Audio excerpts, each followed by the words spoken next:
ટાસ્કમાં ફસાયો હતો.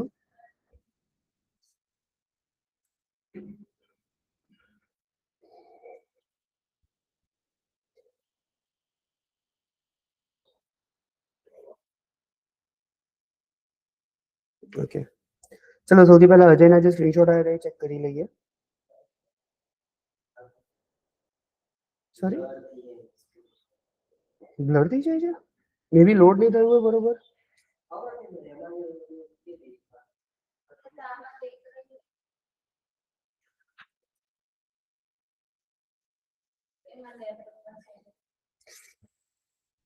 અચ્છા, તમે આખો પેજનો સ્ક્રીનશોટ લીધો છે એટલે.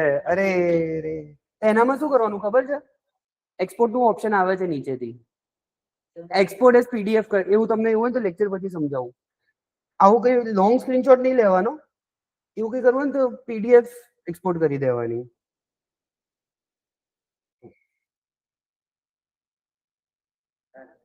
આ તમારું નથી ને, અહીંથી મોકલ્યું તમે.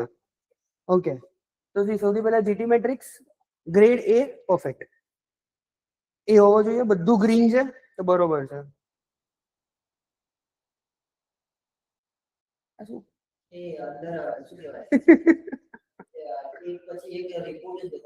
ઓકે, હવે આ શું છે? સ્કીમા. આની અંદર તમારે ઓર્ગેનાઇઝેશનલ અને વેબસાઇટ બે સ્કીમા છે. સ્કીમાસ ને શું છે એ તમને રેકોર્ડિંગ થી ખ્યાલ આવશે. ઇન કેસ નથી ખ્યાલ આવતો તો મને તમે ડિવિઝનમાં પૂછી શકો છો. આ બંનેનું નામ જ આપણને કહી દે છે કે શું મિનિંગ છે. Organisational means organisation related data દેખાડશે એની અંદર કે ભાઈ ઓર્ગેનાઇઝેશન નેમ શું છે, લોકેશન, એનો ફોન નંબર એક્સેટ્રા. અને website schema website related URLs ને સર્ચ પેરામીટર્સ ની બધી વસ્તુ એની અંદર આવશે. ઝીરો એરર, ઝીરો વોર્નિંગ એટલે પરફેક્ટ છે. બરાબર. સ્ક્રીમિંગ ફ્રોગ ચાલશે, વાંધો નહીં. હા, એ પીડીએફ કરીને એક્સપોર્ટ કરીને જ મોકલજો તો શું પ્રોપર રહે આપણી જોડે.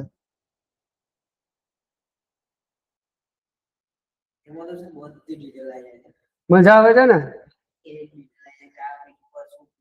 મેં શું કીધેલું, ટેકનિકલ એસીઓ ની અંદર ખાલી તમારે પ્રોબ્લેમ આઈડેન્ટિફાઈ કરવાના જરૂરી છે. પણ પ્રોબ્લેમ આઈડેન્ટિફાઈ કયા ટૂલ થી થશે એ યાદ રાખવું ઇમ્પોર્ટન્ટ છે.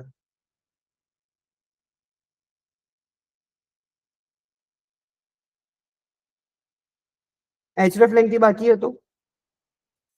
આપણે લાસ્ટ કર્યું હતું સ્ટ્રક્ચર ડેટા સ્કીમા માર્કઅપ, જે હમણાં તમે કર્યું, રાઈટ. હવે એચરેફ લેંગ તમે પીપીટી વાંચી હતી જે મિસ થયું હતું એની અંદરથી કોઈ ક્વેરી કે કોઈ ડાઉટ નીકળ્યું છે? ઓકે, ફાઇન, વાંધો નહીં. ફેર ઇનફ. વિડીયો જોઈ લેજો અને એના જે પણ ડાઉટ હોય નોટ ડાઉન કરીને રાખજો. આજે હમણાં મોસ્ટ પ્રોબેબલી સાંજ સુધીમાં અપલોડ થઈ જવા જોઈએ. આ વિડીયો પ્રોસેસ થશે, આજનો લેક્ચર પ્રોસેસ થશે, આજનો લેક્ચર અને લાસ્ટ લેક્ચર બંને એક સાથે અપલોડ થશે. એચરેફ લેંગ આપણે યુઝ કરીએ છીએ જ્યારે તમારી એક વેબસાઇટ મલ્ટિપલ લેંગ્વેજીસમાં હોય. તમે ઘણી વાર જોયું હશે, એક વેબસાઇટ હશે જે જર્મન લેંગ્વેજમાં હશે કાં તો ફ્રેન્ચ, અને ઉપર અહીંયા આમ ગૂગલ ટ્રાન્સલેટનું આવી જશે કે ભાઈ English, German to English translate કરવું છે કે નહીં. That is because of hreflang. ગૂગલને, બ્રાઉઝરને તમારી લોકેશન, તમારું બાય ડિફોલ્ટ લેંગ્વેજ ખબર છે કે તમે ક્રોમમાં ઇંગ્લિશ વાપરો છો. હવે વેબસાઇટ ફ્રેન્ચ ખુલી, ફ્રેન્ચ વર્ઝન, સાયલેન્ટ કરી દેજો ફોન. હા, તો ગૂગલનું ક્રોમ ઓટોમેટિકલી તમને હિન્ટ આપશે કે ભાઈ આને ટ્રાન્સલેટ કરવી છે કે નથી કરવી. હવે એક ઇંગ્લિશ વર્ઝન છે, એક ફ્રેન્ચ વર્ઝન છે. આપણે એક વસ્તુ શીખ્યા કે ડુપ્લિકેટ કોન્ટેન્ટ ના હોવો જોઈએ. ટેકનિકલી ભલે લેંગ્વેજ અલગ છે બટ કોન્ટેન્ટ તો કાઇન્ડ ઓફ સેમ જ છે ને. એ સિનારીઓને કેટર કરવા માટે આપણે એચરેફ લેંગ યુઝ કરીએ છીએ. એ એક ટેગ છે, રેફરન્સ લેંગ્વેજ. બે પાર્ટ હોય એનું, મેઇન પ્રાઇમરી અને સેકન્ડરી, જે લેંગ્વેજ લોકલ લેંગ્વેજનું વર્ઝન હોય. એની અંદર આપણે કેનોનિકલ થ્રુ કહીએ કે ભાઈ આ મારી ખાલી લેંગ્વેજનું વર્ઝન છે, મેઇન વર્ઝન આ છે. ડોટ ઇન થઈ ગયું. લેટ્સ સે હું હિન્દીમાં વેબસાઇટ બનાવું છું, મારો ટાર્ગેટ ઓડિયન્સ ઇન્ડિયાનો છે, બટ મારે ઇંગ્લિશમાં રાખવું પડે કે મારો ઇન્ડિયામાં ઇંગ્લિશ વાળા વધારે છે હિન્દી કરતા હવે ટેકનિકલી. સો એ સિનારીઓની અંદર હું હિન્દી વર્ઝન એક બનાવીશ અને એક ઇંગ્લિશ વર્ઝન બનાવીશ. હવે જે મેઇન હશે ને એની ઉપર હું બીજાનું કેનોનિકલ નાખીશ કે ભાઈ મારી મેઇન ડોટ ઇનમાં સ્લેશ હિન્દી છે અને એનો કેનોનિકલ છે ડોટ ઇન સ્લેશ ઇંગ્લિશ. તો હિન્દીનું મેઇન જાય છે ઇંગ્લિશમાં અને આને રિવર્સ કરો, ડોટ ઇન સ્લેશ ઇંગ્લિશનું કેનોનિકલ છે dot in slash Hindi. That means કે ઇંગ્લિશ વાળું વર્ઝન આનું ડુપ્લિકેટ જ છે. એ બેમાંથી એક જ કન્સિડર કરશે, કન્ફ્યુઝન નહીં થાય કોઈને. hreflang HTML attribute that tells Google which language or regional version of a page to show to users. આના બેસિસ ઉપર જ તમને ઓટો ટ્રાન્સલેટ વાળું બતાડે છે. helps prevent duplicate content issue when the same page exists in different language.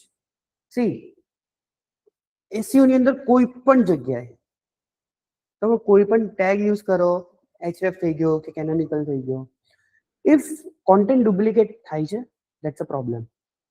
Duplication ના થવી જોઈએ એની condition, કોઈ પણ રીઝન હોય ડુપ્લિકેટ વસ્તુ ના થવી જોઈએ. ટાઇટલ ડુપ્લિકેટ ના થવા જોઈએ, ડિસ્ક્રિપ્શન ડુપ્લિકેટ ના થવું જોઈએ, H1 ડુપ્લિકેટ ના થવા જોઈએ, ટાઇટલ અને H1 ડુપ્લિકેટ ના હોવું જોઈએ. લેટ્સ સે મેં ટાઇટલ મૂક્યું SEO કોર્સ ઇન ગાંધીનગર, એ જ ટાઇટલને હું H1 તરીકે નહીં મૂકું. આની પાછળ લોજિકલ રીઝન શું છે? હાયરકી આપણે સમજ્યા હતા. હાયરકી કોને યાદ છે ઓન પેજની? ભૂલી ગયા, રિવિઝન નથી થતું, રેકોર્ડેડ સેશન્સ નથી જોવાતા. પ્રેક્ટિસ પાડો એની સ્લોલી સ્ટડીલી. ખાસો લાંબો બ્રેક હતો હમણાં, રાઈટ? એકવાર ખાલી ફટાફટ 5 મિનિટની અંદર હાયરકી ફરતી આપણે રિવાઇઝ કરી લઈએ.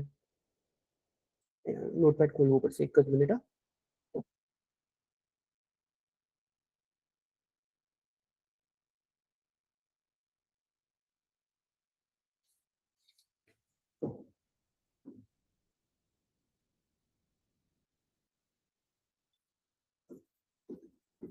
SEO મેન એની અંદર ઓન પેજ ની વાત કરીએ આપણે.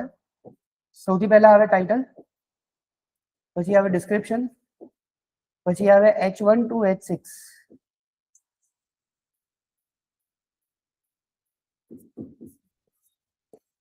પછી આવે કોન્ટેન્ટ, પછી આવે ઇન્ટરનલ લિંક્સ.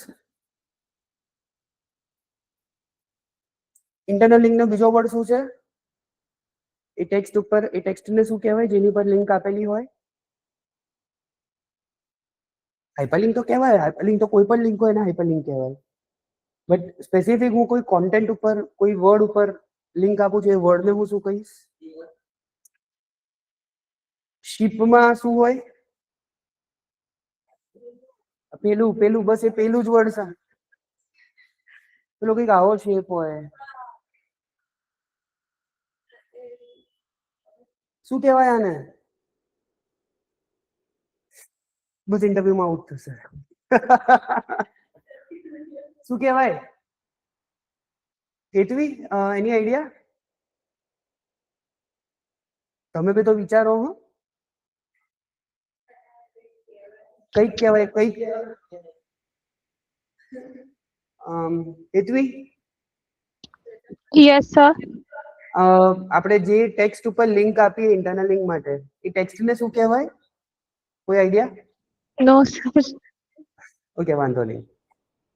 બોલો જલ્દી, રિવિઝન નથી થઈ રહ્યું. આ પોઈન્ટ પ્રૂફ થઈ રહ્યો છે. આ હિન્ટ આપી, હજુ બે લેટર બાકી છે હજુ.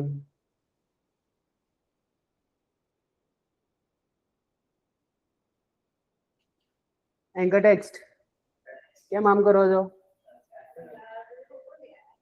ઇન્ટરનલ લિંક જેને આપણે એન્કર ટેક્સ્ટ પણ કહીએ છીએ, બરાબર? એ પછી ઇમેજને આપણે પાછળ લખીએ એને શું કહેવાય?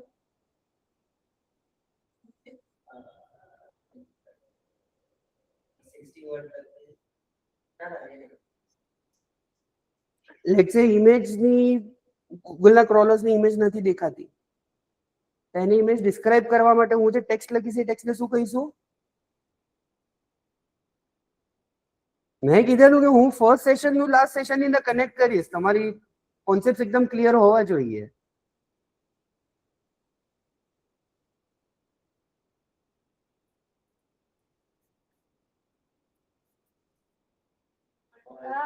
હા, ઓલ ટેક્સ્ટ. તો એક હાયરકી થઈ. ટાઇટલ એક જ હોય, ડિસ્ક્રિપ્શન એક જ હોય, H1 ટુ H6 માં H1 એક જ હોય, H2 ટુ H6 મલ્ટિપલ હોઈ શકે, બટ એ પણ એક સ્પેસિફિક હાયરકીમાં હોવું જોઈએ. આ 2 છે, આ 3 છે, આ 4 છે, પછી પાછું આવે તો 2 થઈ ગયું. હા હા, સબ ટોપિક મેઇન ટોપિક, એનો એક સબ ટોપિક, એનો સબ ટોપિક H3 થશે. H3 ની અંદર પાછો ટોપિક આવે તો H4 થશે. બરાબર, એ હાયરકી તમને ખબર છે, આપણે એસે લખીએ એ રીતનું. ઇન્ટરનલિંગ ઓલ ટેક્સ્ટ, તો આને હાયરકી કહેવાય. ગાઈસ રિવિઝન નથી થઈ રહ્યું, ચેલેન્જ ફેસ કરશો અત્યારથી કહું છું. પ્લીઝ ધ્યાન રાખો, સિરિયસ નોટ ઉપર વાત કરી રહ્યો છું. Right? So helps prevent duplicate content issues when the same page exists in different languages. Examples, example.com/US US માટે, example.com/UK તો UK માટે, સ્પેનિશ માટે .com/ES. હવે એક ટ્રિક ક્વેશ્ચન આપું, અત્યાર સુધી ક્લિયર? એટલી ક્લિયર અત્યાર સુધી? આટલું જેટલું 5-10 મિનિટ ચાલ્યું એટલું ક્લિયર? હા સર. ઓકે, તો એક તમને જસ્ટ એક નાની ક્વિઝ આપું. લેટ્સ સે મારું એક વર્ઝન છે પેજનું,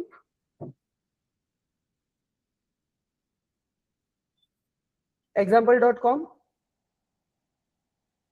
બીજું છે example.in, ત્રીજું છે example.es. આ મારું વર્ઝન 1 છે, આ વર્ઝન 2 છે, આ વર્ઝન 3 છે. આની અંદર મારે hreflang ની જરૂર છે કે નથી? hreflang ની જરૂર આની અંદર છે કે નથી?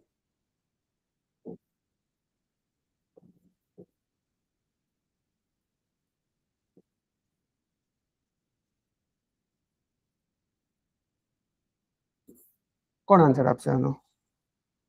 બેબી બોલો. તમારે ચેટ જીપીટી યુઝ કરવું હોય કરી શકો છો, ગૂગલ યુઝ કરવું હોય કરી શકો છો. મને એક પ્રિસાઇઝ આન્સર જોઈએ લોજિક સાથે. નથી તો નથી બાજુ કેમ છે અને હા બાજુ કેમ નથી, મને બંનેનો આન્સર જોઈશે. બંને બાજુના લોજિક મને ક્લિયર જોઈશે. એથી તમે પણ, હું ત્રણેયથી પૂછીશ.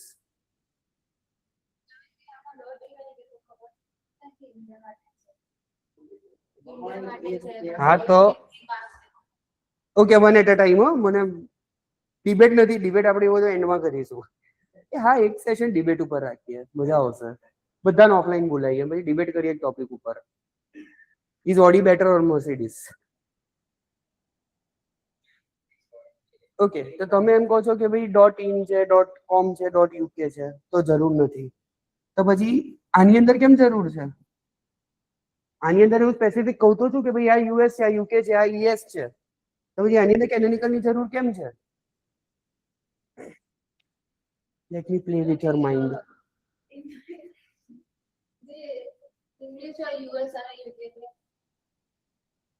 ક્યાંથી અલગ છે? મને આન્સર ક્લિયર નથી. ઇન્ટરવ્યુ એવું હતો રિજેક્ટેડ. વિચારો. હેતવી,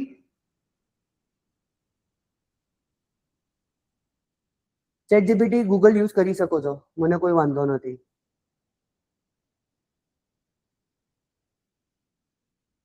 ક્વેશ્ચન ક્લિયર થયો સૌથી પહેલા એ, તો તમે આન્સર ગોતી શકશો. શું છે ક્વેશ્ચન?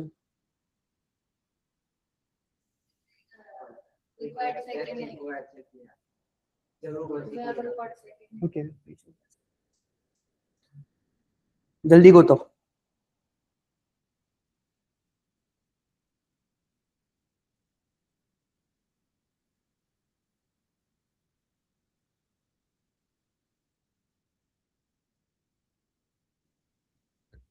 હેતવી, તમારા સાઈડથી કોઈ આન્સર?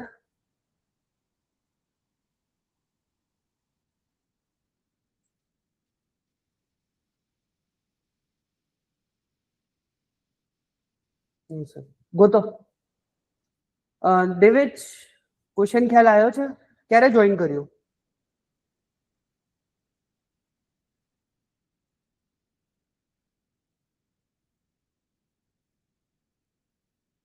દિવેજ રિસન્ટલી સર, અરે ભાઈ અનમ્યુટ કરી દે, વાંધો નહીં. ક્વેશ્ચન ખ્યાલ આવ્યો કે શું પૂછ્યું છે?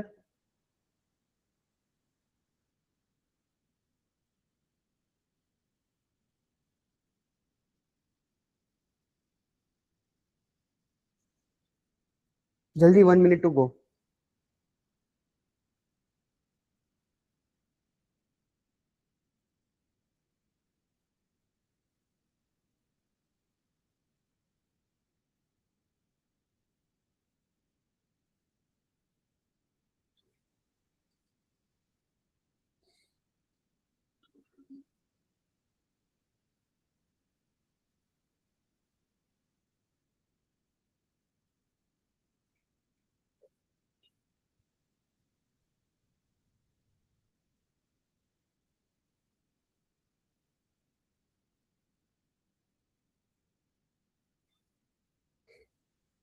ચલો 2 મિનિટ એક્સ્ટ્રા આપું છું. તમારું ડેડિકેશન સારું છે બંનેનું.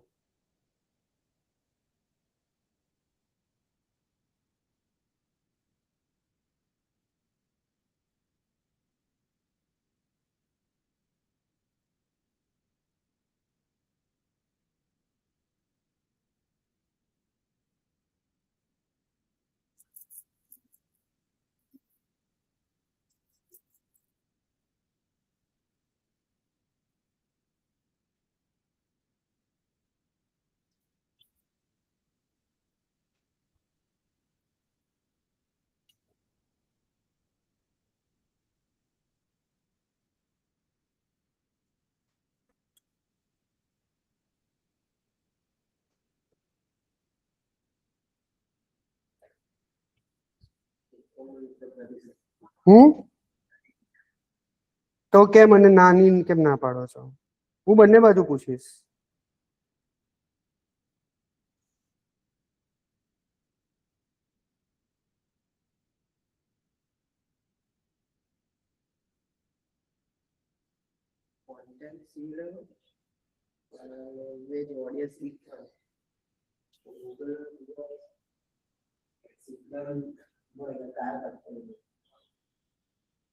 શેના માટેનો આન્સર છે?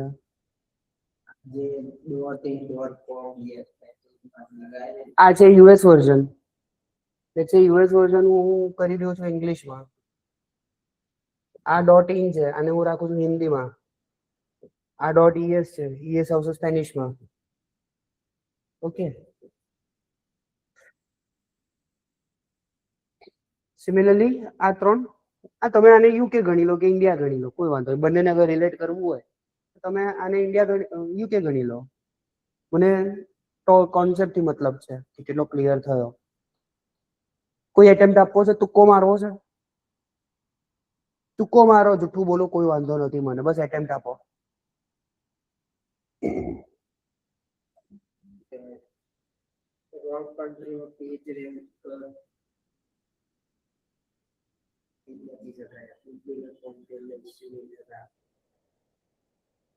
ઓકે, આ તો રીઝન થયું કે કેનોનિકલ કેમ યુઝ કરવું જોઈએ.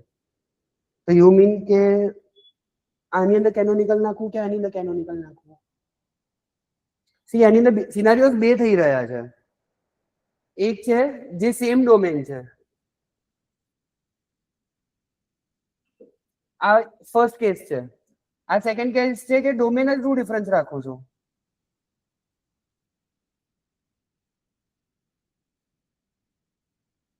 આ કેસની અંદર કેનોનિકલ રાખવો કે ના રાખવો? આ બે થયા. આની અંદર રાખવો કે ના રાખવો? તો સ્પેસિફિકલી તમારે 4 આઉટકમ મને એક્સપ્લેન કરવાના છે. આની અંદર અગર યસ કહો છો તો કેમ યસ અને કેમ નો નહીં. ઇનકેસ તમે નો કહો છો તો કેમ નો અને યસ કેમ સિલેક્ટ નહીં કરો.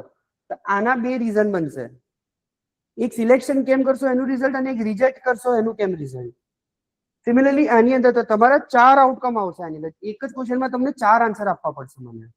આ એક્સરસાઇઝ હું એટલે કરાવું છું તમને કે જ્યારે પણ મેં તમને કીધું ડેવલપર્સ અને digital marketers Tom and Jerry છે. એક ઇન્ટરનલ ચેટ છે મારી જોડે, ગઈકાલની જ વાત છે. ડેવલપર જોડે મારે વાત ચાલતી હતી. મેં કીધું મને એક લેન્ડિંગ પેજ જોઈએ છે. મને કે કોન્ટેક્ટ પેજ યુઝ કરી લે. મેં કીધું નથી પોસિબલ. ડેવલપર અને એસઈઓ કાં તો એડ્સ વાળા વચ્ચે આ પ્રોબ્લેમ હંમેશા રહેવાનો જ છે. કેમ કરવું જાણવું ઇમ્પોર્ટન્ટ છે. પણ પેલા મને કીધું કોન્ટેક્ટ પેજ યુઝ કરી લે. હવે જો મારો કોન્સેપ્ટ ક્લિયર નહીં હોય તો કોન્ટેક્ટ પેજ યુઝ કરી જે બહુ મોટી ભૂલ થાય. તો કેમ ના કરવું પણ જાણવું ઇમ્પોર્ટન્ટ છે. કોન્ટેક્ટ પેજ યુઝ કેમ નહીં કરું કે મારું કોન્ટેક્ટ પેજ જેનરિક છે, જ્યારે મારે લેન્ડિંગ પેજ એક પર્ટિક્યુલર રીઝન માટે જોઈએ છે. લેટ્સ સે એસઈઓ નો ટ્રેનિંગ સ્પેશિયલાઇઝ કોર્સ એસઈઓ નો ભાઈ ક્રેશ કોર્સ લાવ્યો મહિનાનો, તો મારા કીવર્ડ્સ છે, મારું કોન્ટેન્ટ છે, મારું પેજનું જે આખું થીમ છે એ કોન્ટેન્ટ ઉપર હશે અને એના બેઝિસ ઉપર હું પછી કીવર્ડ સિલેક્ટ કરીને એડ ચલાવીશ. તો બધી વસ્તુ રેલેવન્સમાં બેસે છે. જ્યારે કોન્ટેક્ટ પેજ જેનરિક હોય, આનું નાનું રેલેવન્સ હા ચાલી જાય, મહેનત ના કરવી હોય તો ચાલી જાય, બટ એમાં તમને પછી ક્વોલિટી સ્કોર એ ગૂગલ એડ્સમાં આવશે ક્વોલિટી સ્કોર શું હોય એ, અને એ તમારા બજેટને કઈ રીતે અફેક્ટ કરે. 1000-2000 ફરક ના પડે, પણ જ્યારે 5 લાખ 10 લાખના બજેટ ઉપર કામ કરતા હોય ત્યારે એક ક્વોલિટી સ્કોરના લીધે તમારું બહુ જ વધારે ડિફરન્સ પડે છે. તો શું કરવું જાણવું ઇમ્પોર્ટન્ટ છે, શું ના કરવું એ જાણવું વધારે ઇમ્પોર્ટન્ટ છે. એટલે જ હું હંમેશા કહું છું કે યસ તો કેમ યસ અને નો કેમ નહીં. હું બંને બાજુના આન્સર માંગીશ. ગીવ અપ સમજાવું? દિવ્ય હેતવી તમારે કોઈ એટેમ્પ્ટ આપવો છે કે give up?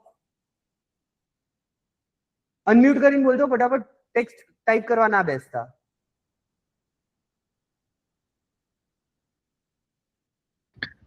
Give up, sir. Okay fine, વાંધો નહીં. દિવ્ય પ્રેઝન્ટ છે?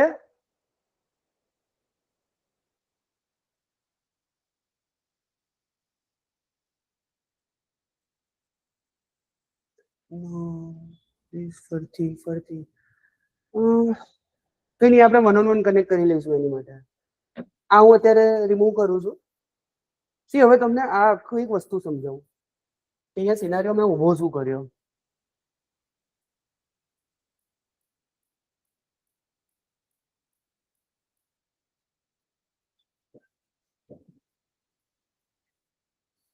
થોડી લાઈન આગી પાછી સમજી લેજો.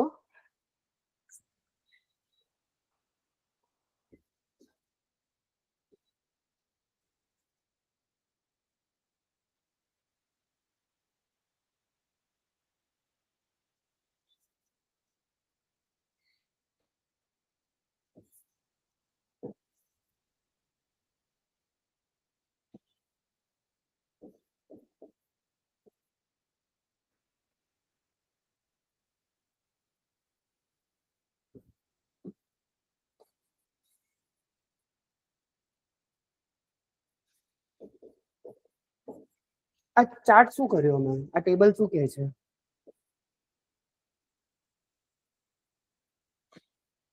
આ ટેબલ શું ડેમોન્સ્ટ્રેટ કરી રહ્યું છે?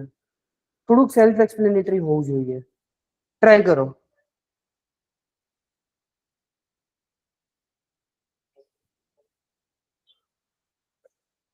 સી આ ડોમેન સેમ છે, લેન્ડિંગ પેજ અલગ અલગ છે as per there target audience. તો આની અંદર હું hreflang યુઝ કરું તો એ વેલિડ છે. રીઝન એક જ ઘરના 4 રૂમ છે, એન્ટ્રી તો એક જ છે. અંદર જઈને પછી કહે છે કે ભાઈ હિન્દી વાળા આમ જાઓ, ઇંગ્લિશ વાળા આમ જાઓ, સ્પેન વાળા આમ જાઓ. આની અંદર 4 દુકાન અલગ અલગ છે.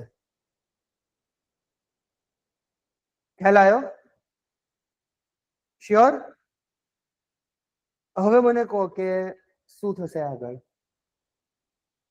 વિચારો વિચારો. આ એક્સરસાઇઝ બહુ જ ઇમ્પોર્ટન્ટ છે.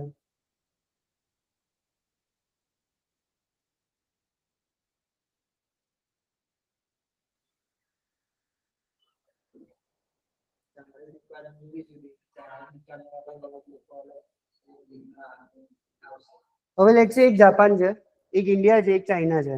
હું આર્ટિફેક્ટ્સ ની વાત કરું. આર્ટિફેક્ટ એટલે આપણે જે પેલું શોપીસ ને એવું બધું મૂકીએ ને, ઇન્ડિયાના આર્ટિફેક્ટ્સ અલગ હશે, જાપાનના અલગ હશે, ચાઇનાના અલગ હશે. બરોબર? કોઈ ઇન્ડિયા વાળામાં જાય છે તો એને ક્લેરિટી છે કે ઇન્ડિયામાં શું મળશે. પેલું મેટ મળશે અને પેલું જયપુર વાળું હેન્ડીક્રાફ્ટ ને એવું બધું મળશે. ચાઇનામાં જશે તો બધા ટોપકા વાળું બધું મળશે. જાપાનનું મને ખબર નથી શું હોય, કપ ને એવું બધું મળશે. તો એને એક ક્લેરિટી છે કે ભાઈ અહીંયા જઈશ તો આ મળશે, અહીંયા જઈશ તો આ મળશે, અહીંયા જઈશ તો આ મળશે. હવે ત્રણેય વસ્તુને એક મોલમાં લઈ આવું. ટેકનિકલી મલ્ટિપલ શોપ્સ હોય એક મોલની અંદર. સોરી, મોલમાં તમે જાઓ છો તો તમને ક્લેરિટી નથી હોતી હું ક્યાં જઈશ. ચાલો એક્સપ્લોર કરીએ.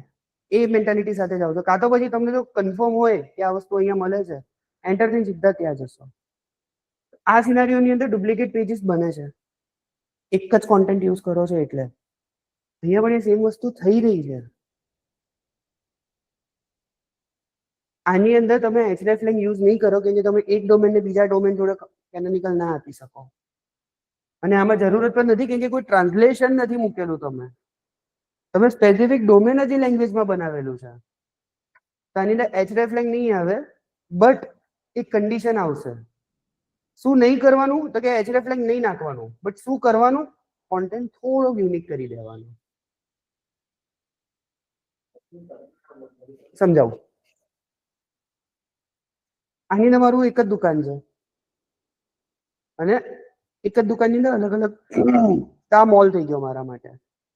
આની અંદર યુઝર આવે છે, અલગ અલગ જગ્યાના આવે છે, અલગ અલગ લેંગ્વેજીસના આવે છે. પણ ટેકનિકલી કોન્ટેન્ટ તો એક જ છે જે મેં પબ્લિશ કરેલો છે. અહીંયા સુધી ક્લિયર? હવે duplicate content is a crime.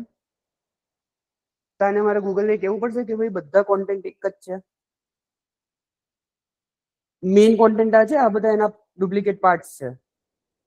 એક એક પેજ માટે અલગ અલગ કોન્ટેન્ટ બનાવવા નહીં બેસું, કે ડોમેન એક જ છે. આટલું ક્લિયર થઈ ગયું? તો અહીંયા hreflang આવશે, એ વસ્તુ ક્લિયર થઈ ગઈ. કેમ આવશે એ કોન્સેપ્ટ ક્લિયર થઈ ગયો? શ્યોર. હવે અલગ ડોમેન ઉપર આવીએ કે ભાઈ એનું ટોપ લેવલ ડોમેન જ મેં અલગ અલગ કરી નાખ્યું. તો આ સેનની અંદર 3 દુકાન બાજુમાં છે. હું અગર કોઈ એક દુકાનમાં જઉં છું તો મારું ઇન્ટેન્શન ક્લિયર છે કે અહીંયા આ જ વસ્તુ મળે છે. એક બર્ગર કિંગ છે, એક પેલો ટેકો બેલ વાળો છે, એક પિઝા હટ છે. હું પિઝા હટમાં જઉં છું તો મારું ઇન્ટેન્શન ક્લિયર છે કે હું પિઝા ખાવા જ જઉં છું, ત્યાં ટાકોસ નહીં મળે. અહીંયા સુધી ક્લિયર?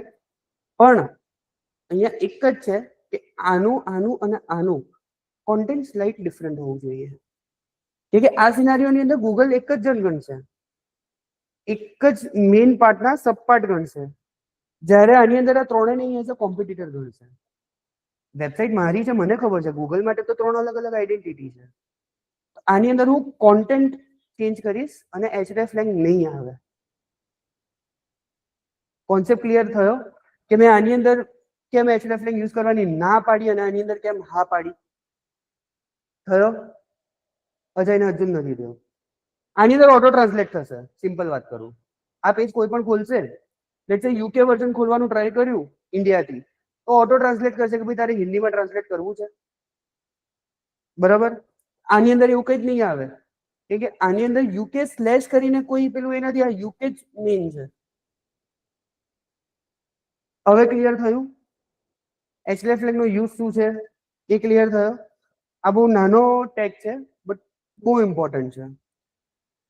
આ તમને ક્યારે કામમાં આવશે ખબર છે? આ કોન્સેપ્ટ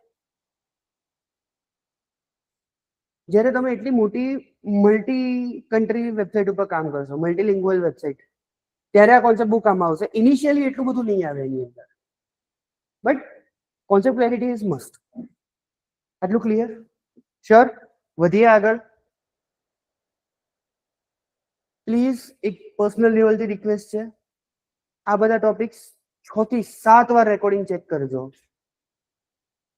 તો પ્રોપર ક્લેરિટી આવશે. અને એ પછી પણ ડાઉટ નીકળશે, એ ડાઉટ મારા સુધી પહોંચવા જોઈએ. તમારા બેમાંથી કોઈનો મને આજ સુધી એક ડાઉટ નથી આવ્યો. ધેટ મીન્સ કે તમને બધી જ ખબર પડી છે, કાં તો કંઈ જ ખબર નથી પડી. Clear? Why it's important for SEO? Google shows the right page to the right audience, improves user experience.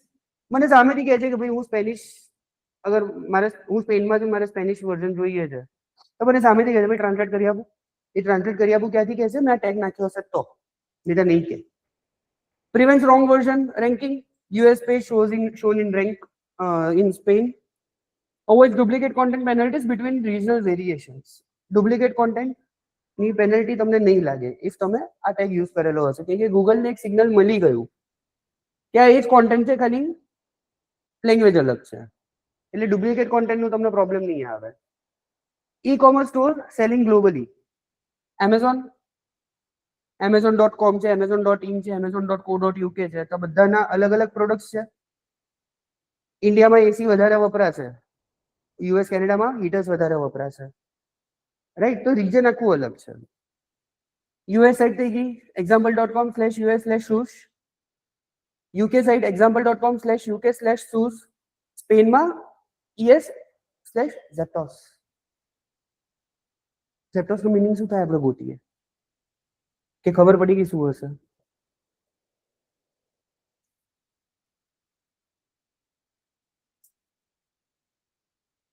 અરે પોકેમોન નહીં બે.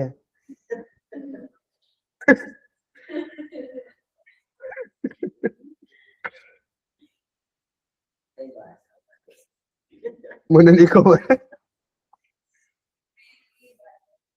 શૂઝ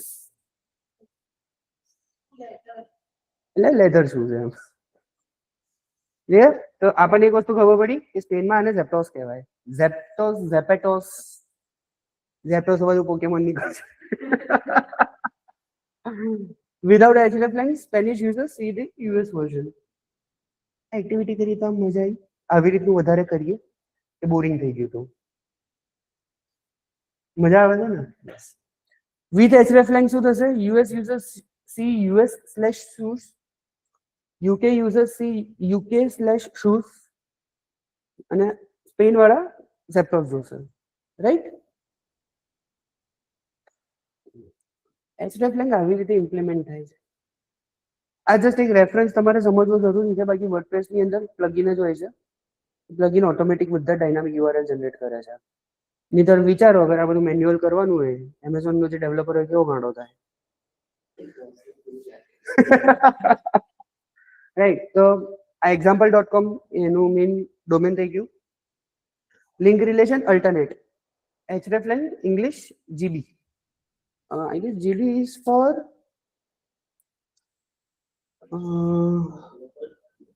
ના એક લેંગ્વેજ આઈ ગેસ જર્મન કે કંઈક છે, યુકે બ્રિટિશ ઇંગ્લિશ. આવી રીતે તમે લાઈવમાં ચેક કરી શકો છો, બરાબર? એની યુઆરએલ શું છે? યુકે. ઇંગ્લિશ યુએસ, એની યુઆરએલ શું છે? પાછળ કંઈ જ નથી, સ્લગ નથી. તો મેઇન ડોમેન જે છે યુએસ છે, તો આ કેનોનિકલ થઈ ગયું ઓટોમેટિક. ઇંગ્લિશ જીબી અગેન આ, અને આ .com. આવી રીતે સેમ બધા જ યુઆરએલ ઇન્ક્લુડ કરવા પડશે, મેન્યુઅલી નથી કરવાના.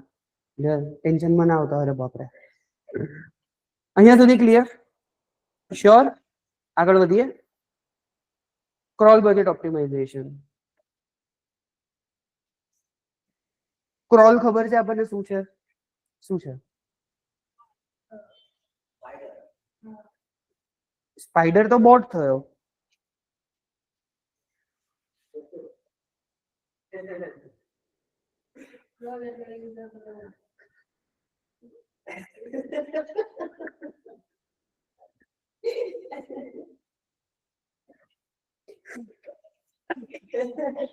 હે ભગવાન. ક્રોલ મીન્સ જે બોટ્સ ફરે છે.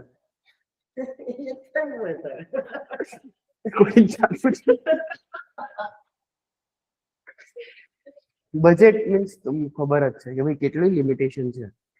તો એક ક્રોલર જોડે એક પર્ટિક્યુલર યુઆરએલ ને ક્રોલ કરવા માટેનું બજેટ હોય કે ભાઈ હું આટલા જ યુઆરએલ ક્રોલ કરીશ.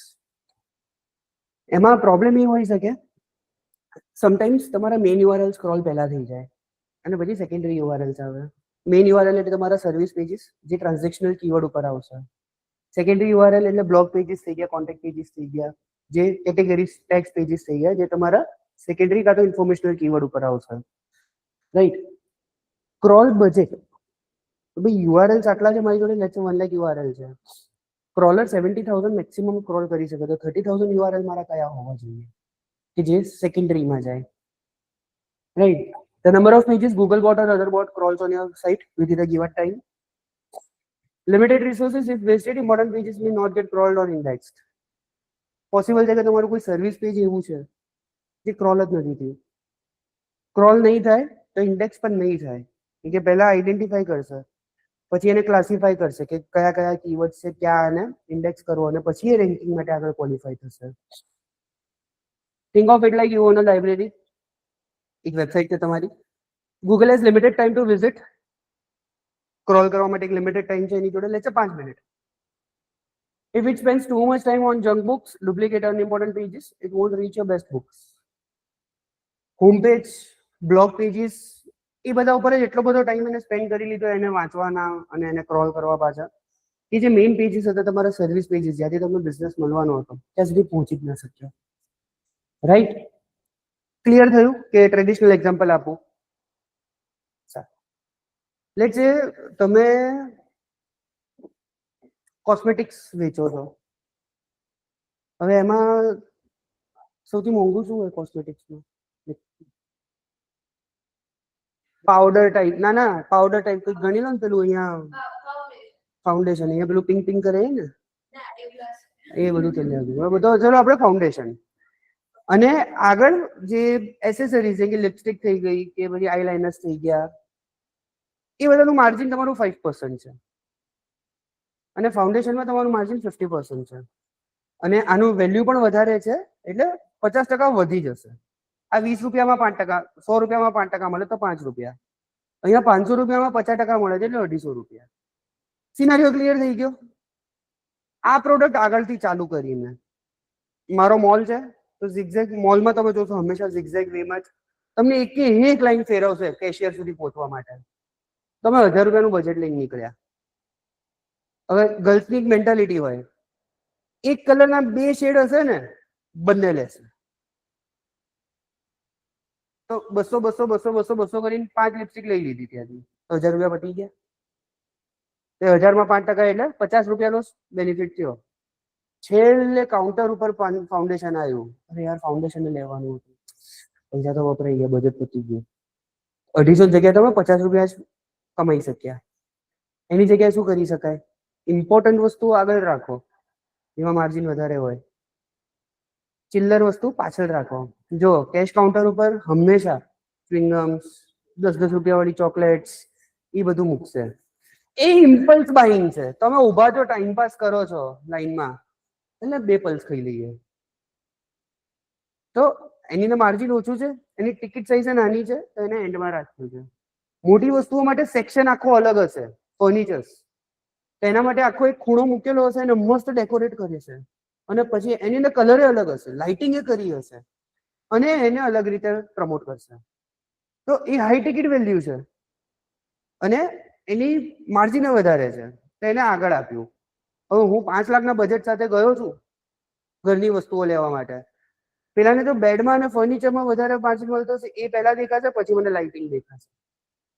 એટલે હંમેશા આ જ સેમ કોન્સેપ્ટ તમારે તમારી વેબસાઇટ પર યુઝ કરવાનો છે. જે હાઈ ટિકિટ કન્વર્ઝન્સ છે એને તમારે પ્રાયોરિટીમાં રાખવાની. પ્રાયોરિટી ડિફાઇન કઈ રીતે થશે? સાઇટ મેપમાં તમને યાદ હોય તો પ્રાયોરિટી આપણે સેટ કરતા હતા. પ્રાયોરિટી 1.0, 0.5, 0.5, 0.4, 0.3, 0.2. તમે સાઇટ મેપ પ્રોપરલી જોયું હશે તો ખ્યાલ આવ્યો હશે.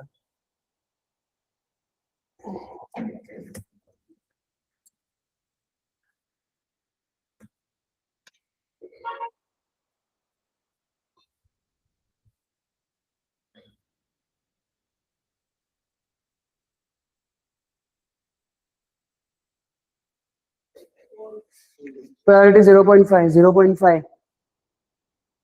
તો તમે એને પ્રાયોરિટી આપો છો બોટને કે ભાઈ એની પ્રાયોરિટી કેટલી છે. હવે એક 0.7 છે, એક 0.9 છે, એક 0.5 છે, તો 0.9 ને પહેલા લેશે, પછી 0.5 ને લેશે, 7 ને લેશે, પછી 0.5 ને લેશે.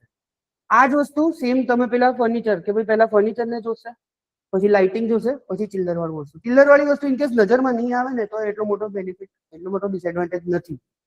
પણ આ વસ્તુ મિસ થઈ ગઈ તો ત્યાં સુધી તો એનું બજેટ ખાલી થઈ ગયું હશે. આ વસ્તુનું ધ્યાન રાખવાનું. હંમેશા બજેટ, બધી જ વસ્તુ લિમિટેડ છે, એવરી રિસોર્સ ઇઝ લિમિટેડ. એનો ઓપ્ટિમમ યુટિલાઇઝેશન કરવાનું. Right? It spends too much time on your junk books. આ સેમ વસ્તુ આપણે હમણાં વાત કરી કે ભાઈ લિપસ્ટિકમાં બધામાં તેનું બજેટ વાપરી કાઢશે સ્ટાર્ટિંગમાં, તો મેઇન તમારું જે ફાઉન્ડેશનનું 250 રૂપિયાનું બેનિફિટ છે એ નહીં આવે, કે તમારું બજેટ જ પૂરું થઈ ગયું છે. બજેટ હતું ત્યાં સુધી એ વસ્તુ એની સામે આવી જ નહીં. ક્લિયર? શું છે ક્રોલ બજેટ? ક્રોલર માટેનું એક બજેટ, એક સર્ટન ટાઈમમાં કેટલા નંબર ઓફ પેજીસ કવર કરી શકશે, એને ઓપ્ટિમમ યુટિલાઇઝેશન કઈ રીતે કરશો? સાઇટ મેપમાં પ્રાયોરિટી એડ કરીને.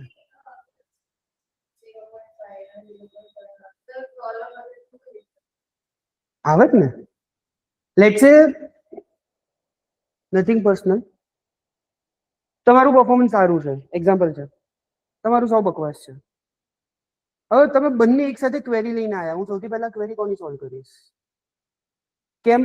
પ્રાયોરિટી. હું અગર ત્યાં 1 મૂકી દઉં તો સૌથી પહેલું એને જશે જોવા, પછી 0.8 વાળાને જશે, પછી 0.6 વાળાને, પછી 0.5. હા, એની રીતે લેશે. ક્લિયર? હેતવી ક્લિયર થઈ રહ્યું છે કે કોઈ ડાઉટ આવી રહ્યો છે? ના સર, થાય છે ક્લિયર. Okay fine. કોઈ પણ ડાઉટ હોય અનમ્યુટ કરીને મને પૂછી લેજો, આગળ ના વધવા દેતા. Okay. Why crawl budget matters for SEO? Large websites 10, 15, 20 પેજીસનો કોઈ ફરક નથી પડતો. જ્યારે મોટી વેબસાઇટ હોય એમેઝોન ટાઈપ, એને બહુ જ ફરક પડે છે, કેમ કે e commerce news forums, forum એટલે ક્વેશ્ચન આન્સર સાઇટ, કોરા, રેડિટ, એને ફોરમ કહેવાય કે એક જણ ક્વેશ્ચન પૂછે, બીજો જણ આન્સર આપે. ઈ કોમર્સ, એમેઝોન અને ન્યૂઝ કોઈ પણ મીડિયા, કેમ કે ન્યૂઝની અંદર એક મિનિટમાં હજારો પેજીસ એડ થાય. નેશન વાઇડ હશે તો હજારો, ગ્લોબલ હશે તો મે બી ટેન્સ ઓફ થાઉઝન્ડ, અને લોકલ એક એરિયાનું હશે તો કદાચ 10 દિવસે એક પેજ એડ થશે. ડિપેન્ડ કરે છે. If crawl budget is wasted, new updated pages take longer to appear in search. હવે ન્યૂઝ માટે આ બહુ ઇમ્પોર્ટન્ટ છે. આજે અહીંયા એક્સિડન્ટ થયો, અઠવાડિયા પછી ક્રોલ થઈને ઇન્ડેક્સ થશે તો શું ફાયદો? પેલા આજે વાંચવું. Duplicate or low value pages get crawled instead of valuable ones. Slide clear? કોઈ doubt? Best practice to optimize crawl budget. Submit XML sitemap, help Google discover important pages. Regularly અગર તમારે નવા પેજીસ આવે છે તો રેગ્યુલરલી સાઇટમેપ અપડેટ કરીને એને તમે ક્રોલ માટે ઇન્વાઇટ કરો. Block junk URL using robot.txt. કઈ રીતે? નો follow.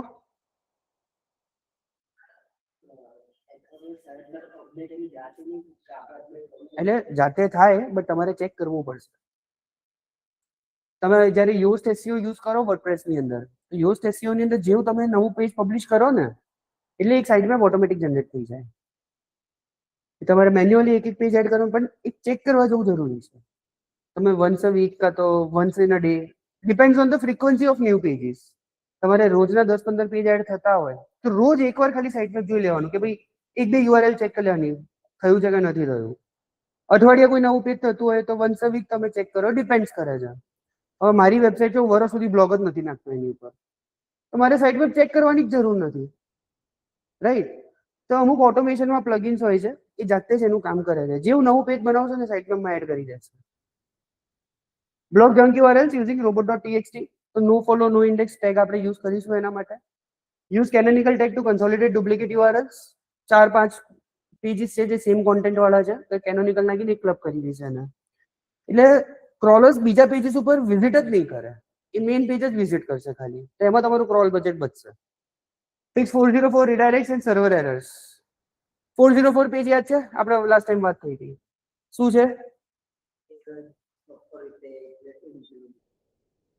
Page not found. URL છે બટ પેજ નથી અવેલેબલ, રાઈટ? તો 404 આવશે. Redirect means version 1 to version 2. Let's say અત્યારે મારો એસઈઓ નો કોર્સ છે, એની ઉપર ટ્રાફિક બહુ જ સારો આવી રહ્યો છે. એ પેજ ઉપર એસઈઓ કોર્સ સ્પ્રેડમીટ on institute course in Gandhinagar. હવે મેં એસઈઓ નો સ્પેસિફિક કોર્સ બંધ કરી દીધો. ટ્રાફિક તો આવી રહ્યો છે, એ ટ્રાફિકને તો જતો કરીશ નહીં, તો હું શું કરીશ? એ ટ્રાફિકને રીડાયરેક્ટ કરીશ ડિજિટલ માર્કેટિંગના પેજ ઉપર. એનો રેલેવન્ટ હોવો જોઈએ. અગર એસઈઓ ની જગ્યાએ મેં લોકલ એસઈઓ નાખ્યો ને, તો હું લોકલ એસઈઓ પર વધારે પ્રિફર કરીશ એને રીડાયરેક્ટ કરવું. એક રીતે ક્રોલર અહીંયા ક્રોલ કર્યું, એને જોયું ભાઈ પ્રોબ્લેમ છે તો બીજે ગયો, તો અહીંયા ક્રોલ બજેટ યુઝ થઈ ગયું. તો રીડાયરેક્ટ બને એટલા ઓછા હોવા જોઈએ. Keep site speed fast. Fast જેમ તમે સિસ્ટમમાં લોડ થાય છે એમ ક્રોલર લોડ કરશે. એક લાઈન રીડ કરે છે, 10 લાઈનનો કોડ હશે તો 1 સેકન્ડ થશે, 500 લાઈનનો હશે તો 50 સેકન્ડ થશે, 0 થશે ને પાછું. Clear? Use internal linking to highlight important content. Internal link હશે તો ક્રોલરને એ જ બ્લોગમાંથી પેજ સીધું ડિસ્કવર થશે અને સાઇટમેપમાં પાછા જવાની જરૂર નથી. આ સ્લાઇડ ક્લિયર? કોઈ doubt? What waste crawl budget? Duplicate content. Example product. આને શું કહેવાય ક્વેશ્ચન માર્કને? આખો વર્ડ.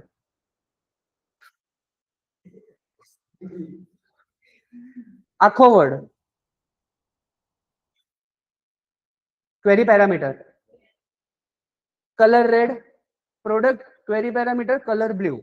તો આને આખાને કરવાની જરૂર નથી, right? Staging test pages open to crawlers. Staging એટલે ટેમ્પરરી યુઆરએલ, એક નવો પેજ કે હું નવું વર્ઝન બનાવી રહ્યો છું વેબસાઇટનું, તો એ નવા વર્ઝન માટે હું ક્રોલરને નહીં કહું કે ભાઈ આઈને ક્રોલ કરી લે. ક્લિયર? કેમ કે એ ક્રોલર્સ માટે નથી, એ અત્યારે હું હજુ ચેક કરી રહ્યો છું પેજ કામ કરે છે કે નહીં. ઓટો જનરેટેડ ટેગ પેજીસ ઘણી વાર જોયું હશે એમેઝોન પર. amazon.in/shoes/reebok so and so. તો શૂઝ છે કેટેગરી છે. કેટેગરી પેજીસને તમે એક રીતે ઇન્ડેક્સ ના કરો ને તો જ ચાલે. મેજોરિટી કેસીસમાં કેટેગરી અને ટેગ પેજીસને લોકો નો ઇન્ડેક્સમાં જ રાખતા હોય છે. રીઝન એક જ છે, એ ખાલી એક આમ કહેવાય ને સ્ટ્રક્ચર્ડ ફોર્મેટમાં કરવા માટે છે. એને રેન્ક કરાવવાથી મને કોઈ બેનિફિટ નથી, કે એની પર મલ્ટિપલ કોન્ટેન્ટ છે. લેટ્સ સે શૂઝ, તો બ્લેક શૂઝ થઈ ગયા, બ્લુ શૂઝ થઈ ગયા, 10 નંબરના, 8 નંબરના, 5 નંબરના, 6 નંબરના, બધા અલગ અલગ અલગ અલગ બ્રાન્ડના, અલગ કલર્સના, અલગ સાઇઝના શૂઝ થઈ ગયા. તો મિક્સ સિગ્નલ્સ આપશે. જ્યારે પ્રોડક્ટ પેજ છે તો blue Reebok running shoes size 10 UK, તો સ્પેસિફિક થઈ ગયું.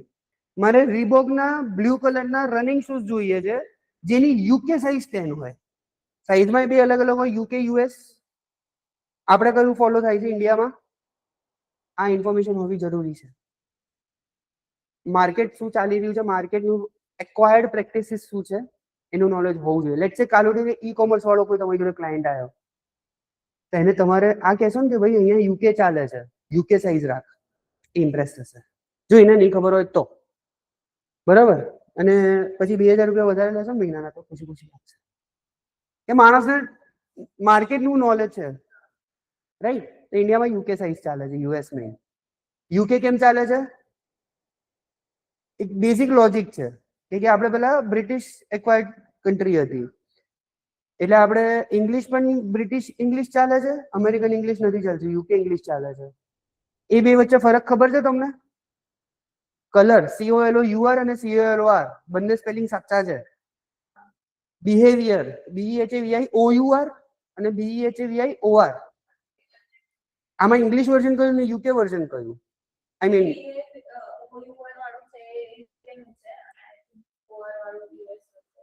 આઈ ગેસ હા, યસ. કે મને યાદ આવ્યું કે રીલથી how Britishers how American started their language એવી રીતે કરીને કે એક વર્ડ ખાલી એડ કરી દો તો અમારી આખી લેંગ્વેજ અલગ થઈ ગઈ, રાઈટ? તો આ વસ્તુનું નોલેજ હોવું જરૂરી છે. તમે યુકે, હા, એ લોકો થોડુંક આમ પ્રિટેન્શિયસ, બહુ વોટર એવી રીતનું કંઈક બોલે છે. જ્યારે પેલો કહે છે બોટલ ઓફ વોટર. આપણે લખીએ છીએ યુકે ઇંગ્લિશમાં, બોલીએ છીએ ઇંગ્લિશ યુએસ ઇંગ્લિશ. અરે એકચ્યુઅલી સંભળાવું,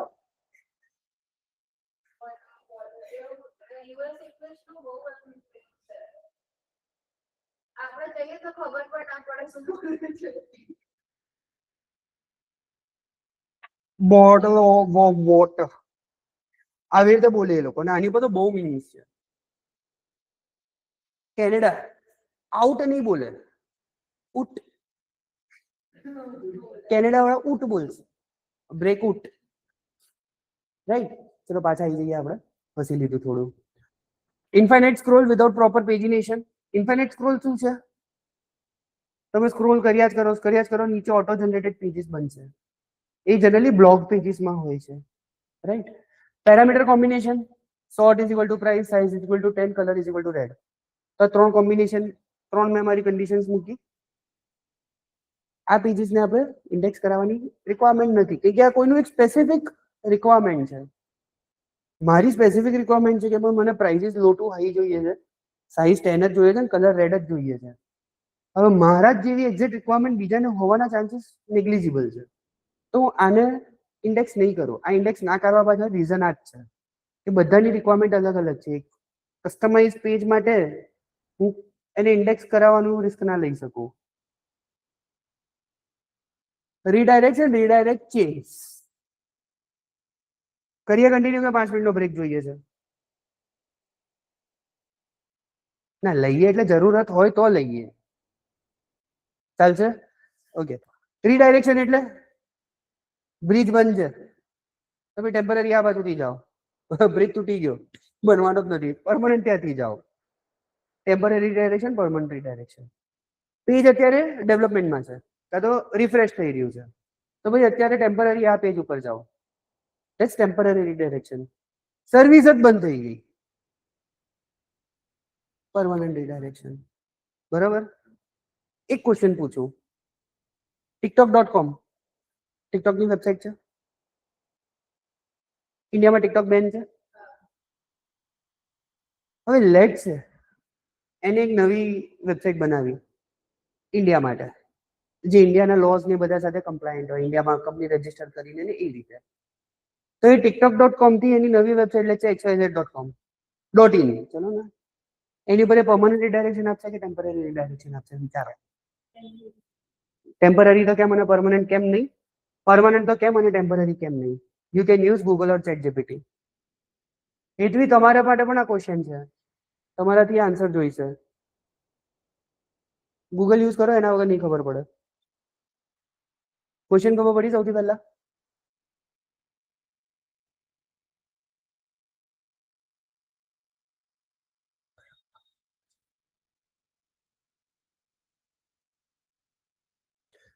પાંચ મિનિટ આનું ગોતો, 10:40 થતા.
નવી વેબસાઇટ નવા જ નામથી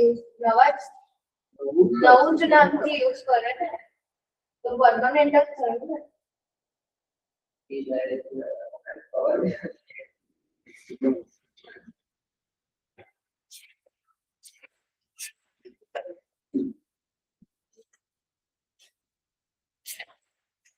ટેમ્પરરી તો ખાલી શોર્ટ ટર્મ હોય કે શોર્ટ ટર્મ માટે બેન કરી કાલ એક ગોળ કાલ એની પેજ છે તો એ ડિલીટ કરી નાખે. પણ એ તો પણ ન્યુ નેમ હોય તો કઈ રીતે કરે? ન્યુ નેમ છે ને, પરમાનન્ટ જ કહેવાય ને. ખબર પડશે ને કે આ ટીકો પાડેલી છે. એવું ના ખબર પડે ને કે એને કે આખું નેમ જ ચેન્જ થઈ ગયું. હવે ઇન્સ્ટાગ્રામ રીલ્સ છે તે એઝ અ પાર્ટ જ છે, ટિકટોક કેવું જ છે, બટ એ થોડી બેન થાય છે. એનું રાખી જોઈએ. પરમાનન્ટ મૂકવા પાડશે.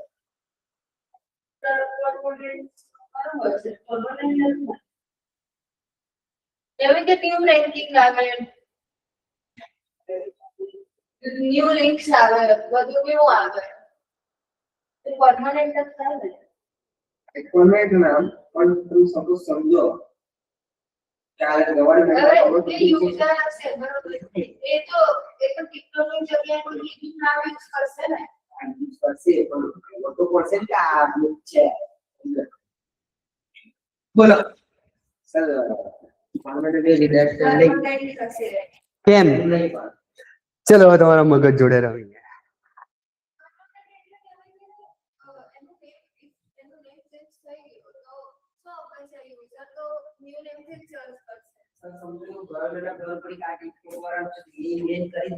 ના, એને આ નવી જે કંપની ખોલી છે એ ઇન્ડિયાની જે જરૂરત છે કે ભાઈ અહીંયા રજીસ્ટર કરો ને અહીંયા મારા ટેક્સ કમ્પ્લાયન્સીસ ને પેલું એ કરો ને અમને વિન્ડો ટેક્સ આપો. એ લોકો હેરાન એટલે જ કરે, એમને પૈસા જોઈતા હોય છે. આટલું કટ કરી દઈશ.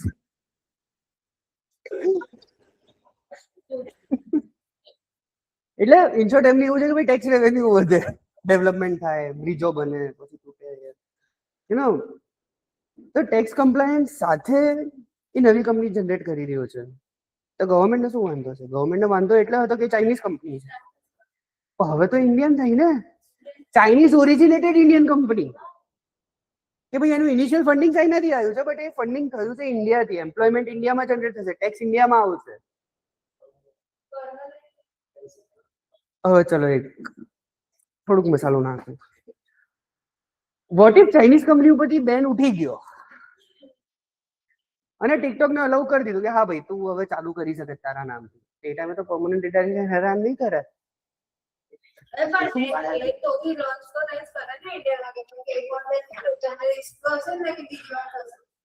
પણ લેટ્સ સે 100 લોકો પહેલા ટિકટોકને જાણતા હતા.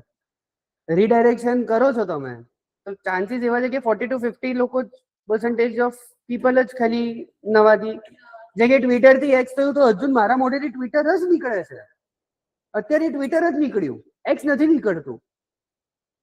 તો twitter.com થી x.com ઉપર એને રીડાયરેક્શન કર્યું છે. હજુ એમ જ કે ભાઈ ટ્વીટ કરી, એક જે વસ્તુ ચડી ગઈ હોય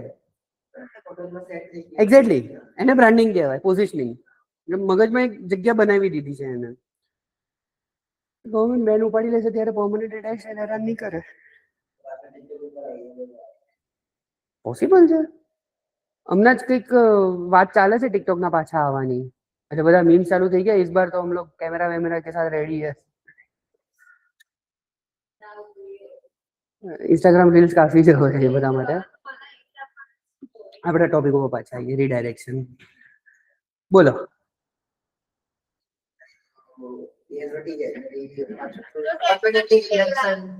પરમાનન્ટ જશે. રીઝન એક જ છે, ગવર્મેન્ટ પોલિસીસ નો કોઈ ભરોસો નહીં. કદાચ નેક્સ્ટ ગવર્મેન્ટ આવે 5 વર્ષે તો બેન ઉપાડી શકે છે. તો એ ટાઈમે એ પછી નવા બ્રાન્ડ નેમ સાથે ટેકનિકલી ઇનિશિયેટ કરવું જોઈએ, કન્ટિન્યુ કરવું જોઈએ. ક્લિયર? તો અમુક વસ્તુ એવી છે જે તમારા કંટ્રોલમાં નથી, એને કન્ટિન્જન્સીસ કહેવાય. પાકું? ઓકે, આ થઈ ગયું હતું ને. A redirect automatically sends user search engines from one URL to another, used when a page is moved, deleted or merged. Example, old URL, old page redirects to new page. Clear? આ એક slide વાંચી લો પછી આને explain કરું.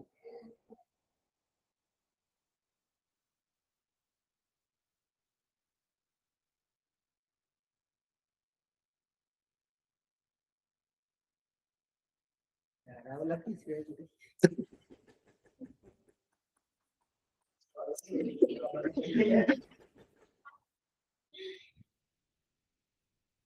BNS section 301302M ભારતીય ન્યાય સંહિતા પહેલા IPC હતી ઇન્ડિયન પેનલ કોડ.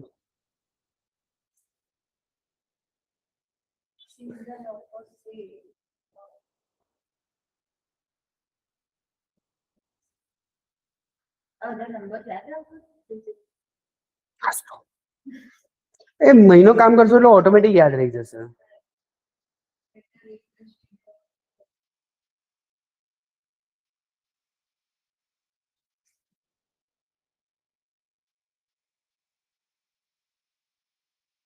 ચલો કન્ટિન્યુ કરીએ. 301 permanent redirection best for SEO. Passes 90 to 90%, 99% of the link equity rankings in the example page permanently moved. એ સીધું નવા પેજ ઉપર લઈ જશે. ઘણીવાર એવું જોયું હશે કે તમે કોઈ એક URL ક્લિક કરો છો, please wait, you are being redirected to a new page. એ 301 છે.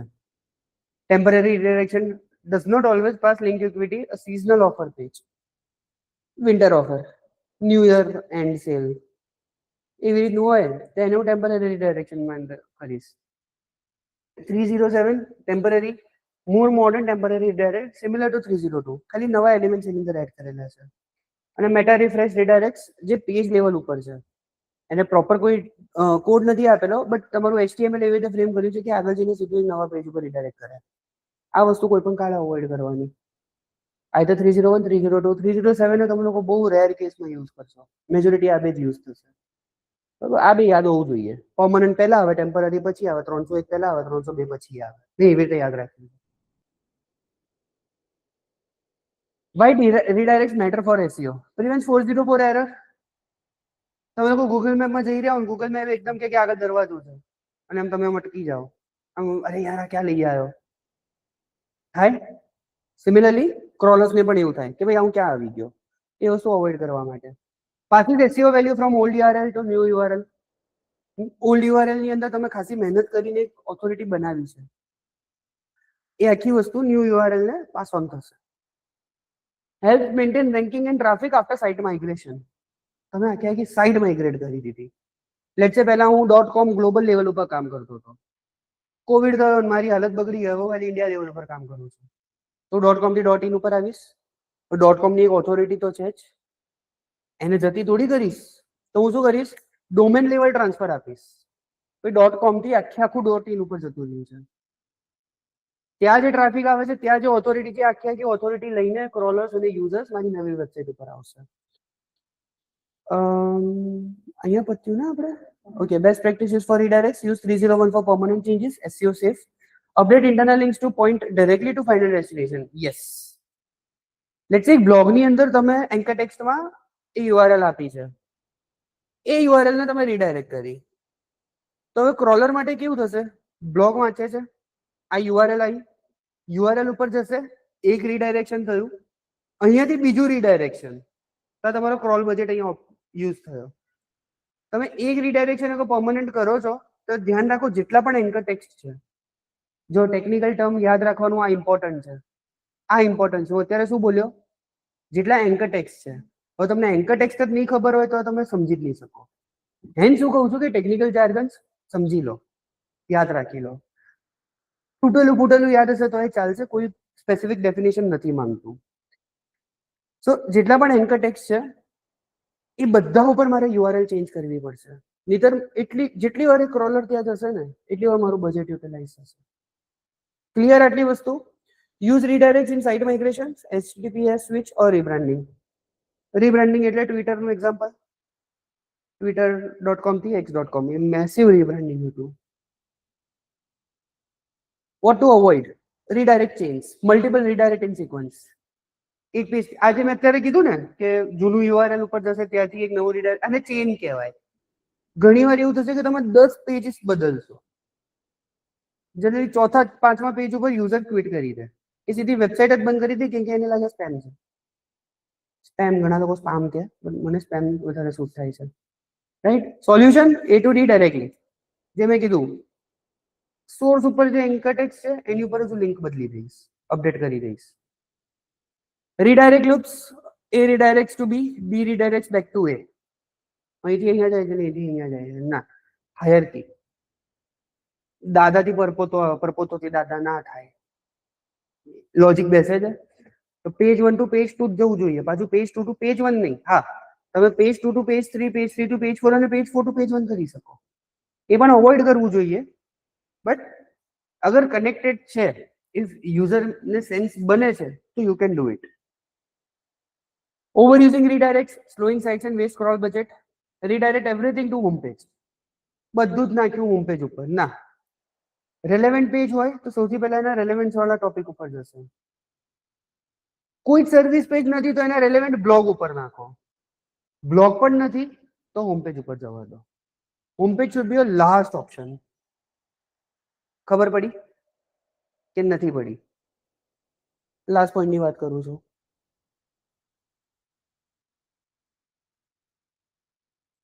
તો અટકાયો કેમ નહીં મને? કઈ નહીં. રીડાયરેક્ટ તમે સર્વિસ પેજ ઉપર કરી શકો. જેમ કે મેં કીધું કે મારું એસઈઓ કોર્સ છે. એસઈઓ કોર્સ મેં બંધ કરી, મેં ખાલી લોકલ એસઈઓ નો કોર્સ ચાલુ કર્યો. તો હું એસઈઓ ને મેં પરમનન્ટલી બંધ કરી દીધું. તો એને 301 રીડાયરેક્ટ કરીશ લોકલ એસઈઓ ઉપર. આ તો મારી જોડે લોકલ એસઈઓ નું પેજ હતું તો હું રેલેવન્ટ પેજ ઉપર લઈ ગયો. લેટ્સ સે એ નથી તો હું એને કોઈ પણ એક એસઈઓ વાળા બ્લોગ ઉપર રીડાયરેક્ટ કરીશ. થોડી રેલેવન્સ ઓછી છે બટ એટલીસ્ટ રેલેવન્ટ છે. 10% તો 10%. એ પણ નથી તો હું એને ઉપર આપીશ હોમ પેજ. એટલીસ્ટ ટ્રાફિક તો લૂઝ ના જ થાય. પેલો અલ્ટિમેટલી હોમ પેજ ઉપર તો આવે જ. Clear? Tools to check redirects, Screaming Frog. આપણે પ્રેક્ટિકલી અહીંયા યુઝ કરીશું, કઈ રીતે જોઈશું કઈ રીતે યુઝ કરવાનું. Detect chain and loops, redirect checker, HTTP status દ્વારા આવ્યો ટેસ્ટ ઇન્ડિવિજ્યુઅલ રીડાયરેક્ટ, એક રીડાયરેક્ટલી ચેક કરશે. એ બહુ ટીડીએસ છે, એના કરતા સ્ક્રીમિંગ ફ્રોગ સારું. Ahrefs, SEMrush, site audit for redirect issues and Google Search Console, model crawl and index issues. Crawled but indexed. Search Console નું યાદ છે? Crawled but not indexed. A redirect ત્યાંથી ખ્યાલ આવે આપણને. લિંક્સ છે એની અંદર આપણને બે ટાઈપની એક્સટર્નલ લિંક્સ અને ઇન્ટરનલ લિંક્સ. એની અંદરથી તમને એરર્સ દેખાય છે. But screaming frog is best tool for that. Up to 500 pages. 500 plus pages જાય છે તો એ તમને કહેશે ભાઈ પૈસા આપો અમને. Orphan pages. ઓર્ફન નો મતલબ શું છે?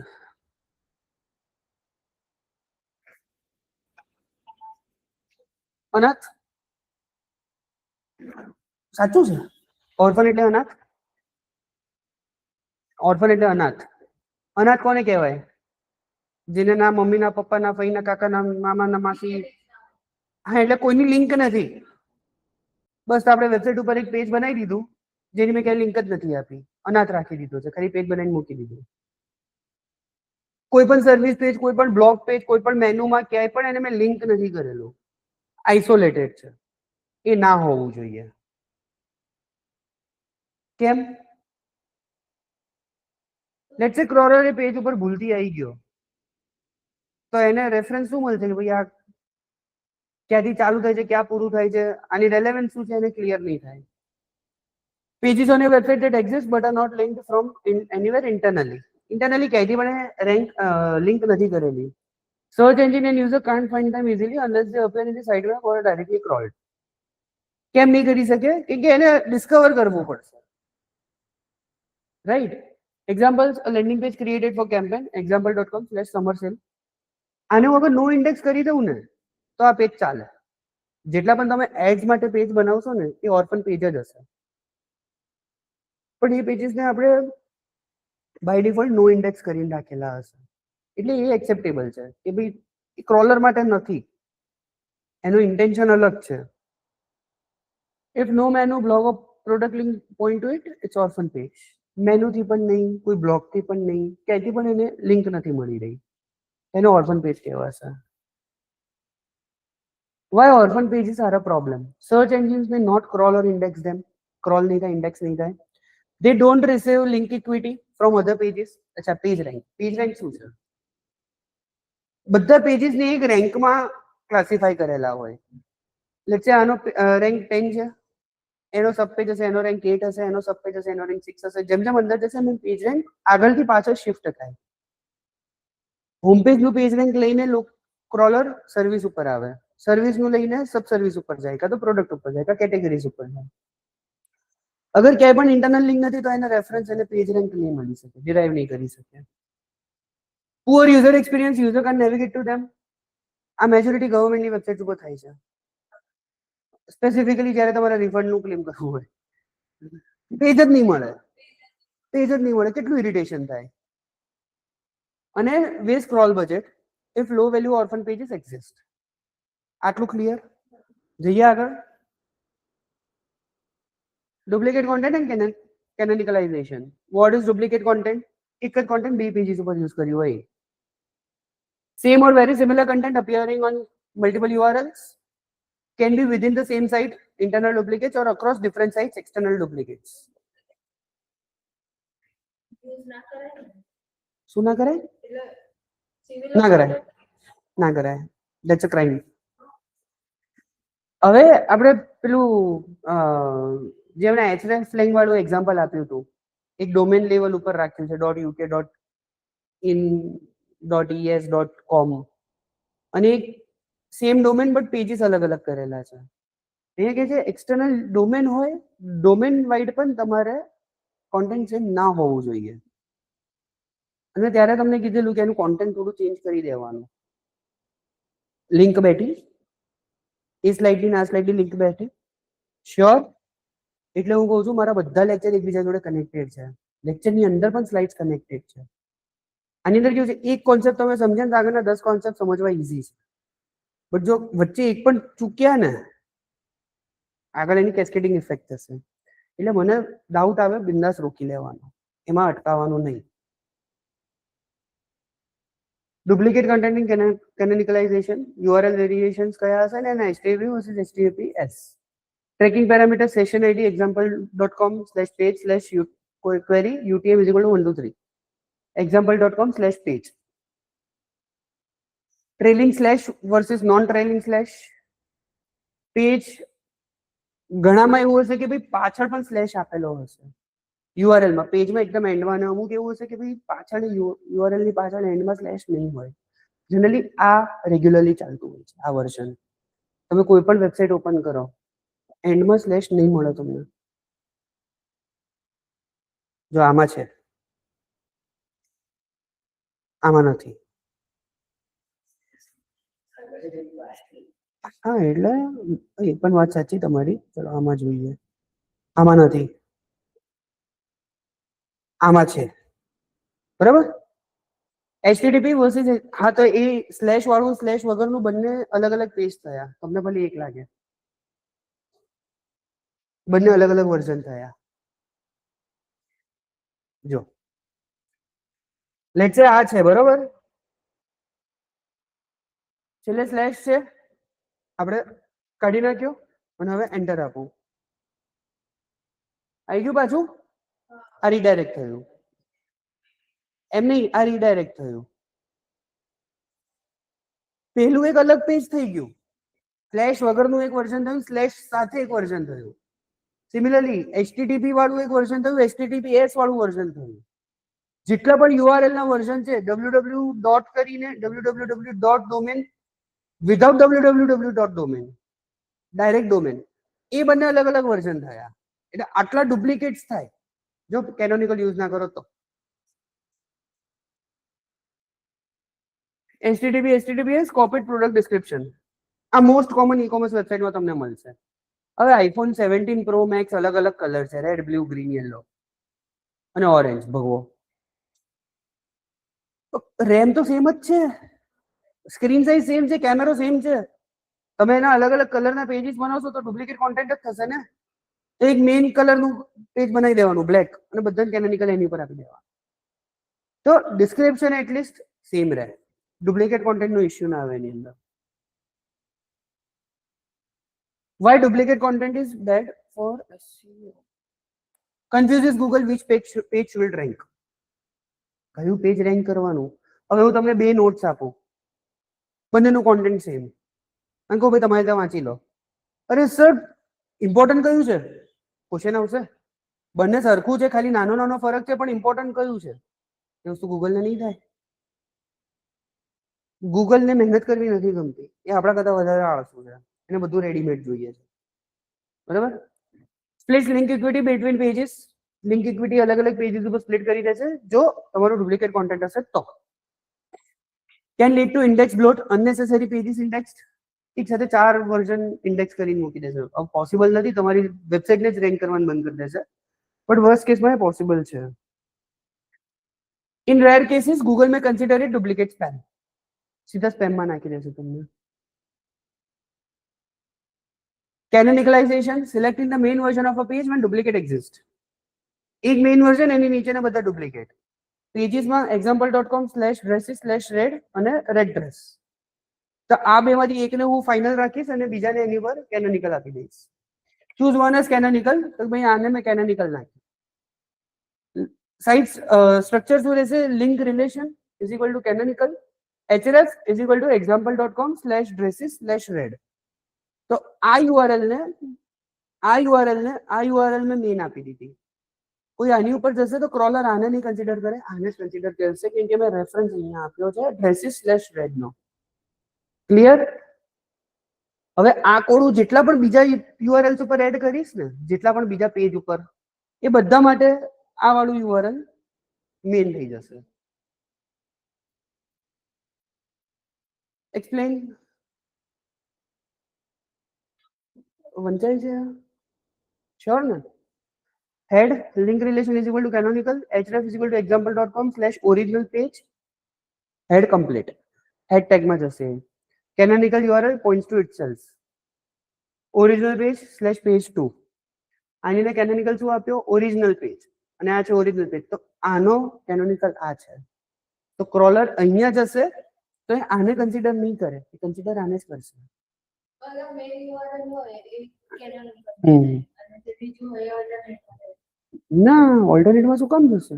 એ તો મેઇન પેજની યુઆરએલ છે જ ને, આ પેજની યુઆરએલ તો મેઇન છે જ ને. બટ હું ક્રોલરને કહું છું કે ભાઈ આની ઉપર જે કોન્ટેન્ટ લખ્યું છે ને આનું ડુપ્લિકેટ જ છે, તો તું આને કન્સિડર ના કર, તું આને જ કન્સિડર કર. ત્યારે બંનેને કન્સિડર કરશે, ડુપ્લિકેટ ગણશે, કન્ફ્યુઝ થશે ને મને હેરાન કરશે રેન્કિંગ આપવામાં. ક્લિયર? Thank you. બોલો.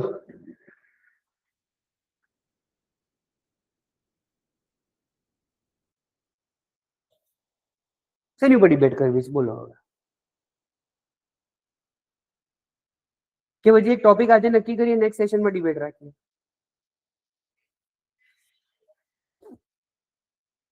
સી તમારા લેક્ચર્સ મિસ આઉટ ના થાય ને એના માટે આપણે MWF અત્યારે કરી રહ્યા છે, કેમ કે લાસ્ટ વીક પણ આપણે થર્સડે રજા હતી, એવી રીતનું થોડું ઘણું હતું. આ વીક પણ સેમ બબાલ છે, કાલે રજા છે ફર્સ્ટની, એટલે આ વીકની અંદર ફ્રાઈડે સેટરડે કન્ઝિક્યુટિવ સેશન થશે. નેક્સ્ટ વીકથી અગેન આપણા રેગ્યુલર રૂટીનમાં TTS ચાલુ થઈ જશે. જસ્ટ એના જ માટે કે ભાઈ તમારા સેશન્સ મિસ ના થાય, નહીતર અઠવાડિયાનું તમને લોકોને ક્રિસમસ બ્રેક મળી જાય, જે મારે નતું હોતું. ક્લિયર? ડિબેટ આજે કરવી છે કે પરમ દિવસે? તો પછી આજે ટોપિક નક્કી કરીએ. નવી સ્લાઇડ ચાલુ કરીએ ને, નવી પીપીટી ચાલુ કરીએ પહેલા એક અત્યાર સુધીનું જે પણ કોન્સેપ્ટ છે, જેટલા ટોપિક છે એની ઉપર એક નાનું પ્રેઝન્ટેશન લઈ લઈએ, 15-20 સ્લાઇડનો. કિડની માંગી લીધું એવી રીતનું ડરે છે યાર. હા તો કેમ નહીં? હું 95 સ્લાઇડ પ્રેઝન્ટ કરીને બેઠો છું ખાલી એક પીપીટી ની. તમે 15 તો કરો. હા, અડધો કલાકનું થશે, કલાક તમારો એ પછી કલાક મારો. ના, અહીંયા બોલવાનું કરો ને યાર, મજા આવશે. નાની ફેમિલી જેવું તો છે, હવે ક્યાં શરમાવાની જરૂર છે? મારે તમારું ઇન્ટેન્શન અલગ છે એ વસ્તુ કરાવવાનું. કોન્સેપ્ટ તો હું એક્ઝામમાં ચેક કરી લઈશ તમારા. એ તો ક્વિઝ થશે આની, નેક્સ્ટ વીક આની ક્વિઝ આવશે આ પીપીટી ની. અત્યાર સુધી જેટલું થયું એમાંથી કંઈ પણ 50 માર્ક્સની 1 કલાકની ક્વિઝ હશે, અને એ વખતે હું અવેલેબલ હોઈશ અહીંયા. હાસ તો માર્ક્સ પ્રમાણે 5 માર્કનું હોય તો તમને ખબર હોવી જોઈએ, 10 માર્કનું હોય તો તમને, અને 50 માર્કનું હોય તો તમને ખ્યાલ આવવો જોઈએ કે ભાઈ એની અંદર કેટલું જશે. અને એ તો ક્વેશ્ચન જોઈને તમને ખબર પડશે કે આમાં કેટલી જોડાવાની છે.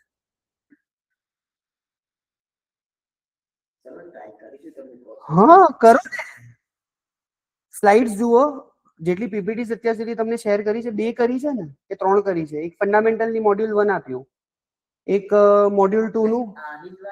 ના ના ના, અત્યાર સુધી જેટલું કરાયું એ બધું. જો મોડ્યુલ 1 મોડ્યુલ 2 આ બંનેની તો આવી ગઈ છે. આપણે મોડ્યુલ 2 ની અંદર એક પીપીટી કરી હતી, લેન્ડિંગ પેજ વાળી કરાવડાવી હતી તમારા લોકો જોડે, યાદ હોય તો. અને મોડ્યુલ 3 ની અંદર આ વાળું, આ 3 પીપીટી છે તમારા લોકો જોડે? બસ એક આ તો હમણાં શેર કરી છે, અને એક આ ફર્સ્ટ અને સેકન્ડ છે ને? બસ તો શાંતિથી ઘરે જાઓ, ટોપિક ડિસાઈડ કરો અને મને ગ્રુપમાં મોકલી દો કે હું આ ટોપિક આટલા ટોપિક લઈશ. Minimum 20-25 slides required. યસ.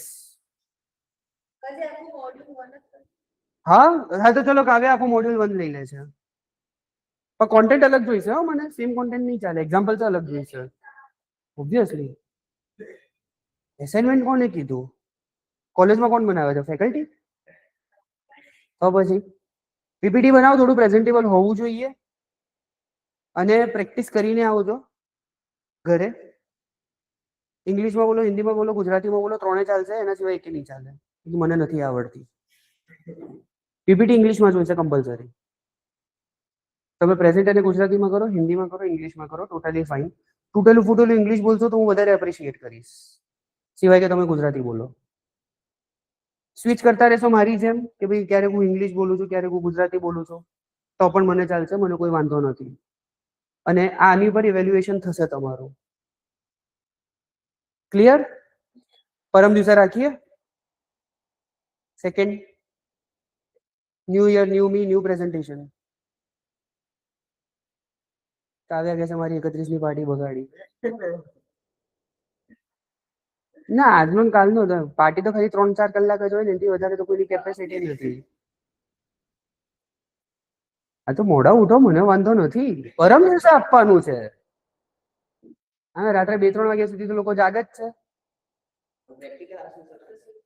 તમારી ઉપર. તમે કઈ રીતે, તમે જે પણ ટોપિક લો, હું થિયોરેટિકલ ટોપિકની અંદર થોડું ઘણું પ્રેક્ટિકલ એડ કરવાનો ટ્રાય કરું છું. આજે જે કર્યું મેજોરિટી થિયરી હતી આપણી, એની અંદર મેં પ્રેક્ટિકલ એક્ઝામ્પલ્સ જ્યાં જ્યાં બનતા હતા મેં આપવાના ટ્રાય કર્યા. સિમિલરલી તમારી ઉપર ફ્રી હેન્ડ છે તમને લોકોને, કોઈ ગાઈડલાઈન નહીં, કોલેજના જેવું નહીં કે ભાઈ આટલું તો જોઈએ જ, આ તો જોઈએ જ, આ જ ફોર્મેટ જોઈએ. ફોર્મેટ તમને જે ગમે, ખાલી પ્રોફેશનલ હોવું જોઈએ. પછી વચ્ચે પિકાચુ વાળી સ્લાઇડ ના ચાલે. ભલે મારાથી હમણાં પોકેમોન આવી ગયો હતો, but I can't help it. મને બધું ચાલે. ક્લિયર થઈ જશે? આજ સાંજ સુધીમાં મને ટોપિક્સ આપી દો. કાવ્યાનું તો નક્કી થઈ ગયું, મોડ્યુલ 1 આખું લઈ લે છે. મોડ્યુલ 1 ની અંદર મને કેટલી સ્લાઇડ મળશે ખબર છે?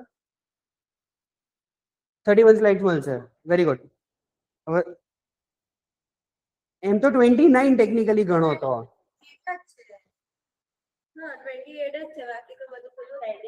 એટલે 1-2 સ્લાઇડ બીજી એડ થશે ને, તમે એક્ઝામ્પલ એડ કરશો એના, એટલે અરાઉન્ડ 50 મિનિટ્સ તમારું ચાલશે. કે એક સ્લાઇડ ઉપર 2 મિનિટ મિનિમમ જશે. લઈ શકો છો, કોઈ વાંધો નહીં. એની અંદર જે તમારે સબ ટોપિક્સ લેવા હોય, મને 25-30 સ્લાઇડ જોઈએ છે. તમે અલગ અલગ કોન્ટેન્ટ, અલગ અલગ ટોપિક્સ લો છો. હા ચાલે, ચાલે. મોડ્યુલ 1 બુક થઈ ગયું છે, એને બહુ સ્માર્ટ ચોઈસ કરી. સૌથી ના, મોડ્યુલ 1 અડધું લો, બાકી થોડુંક મને ટેકનિકલ જોઈએ છે, ઓન પેજ કે ઓફ પેજ માંથી.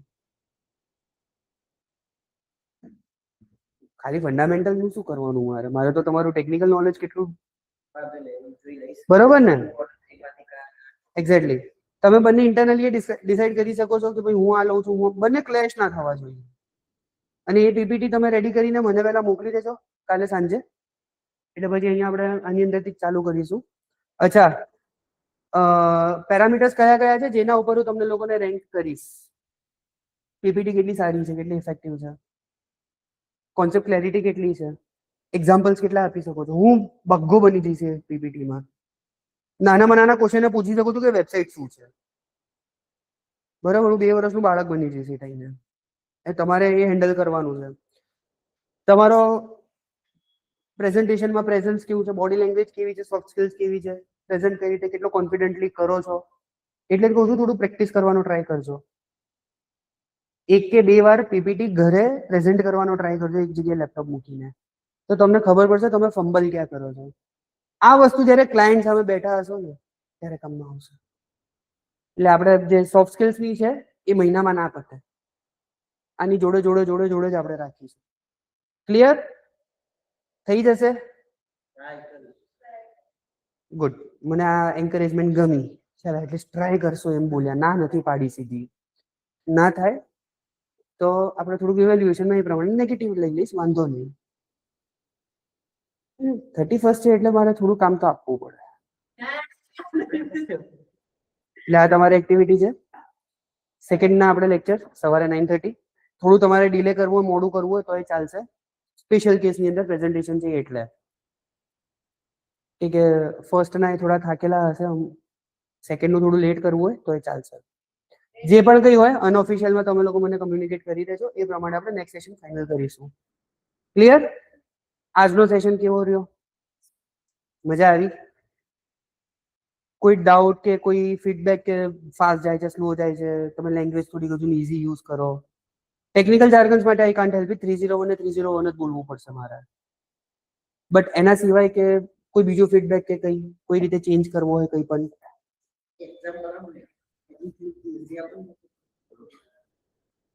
Let me try.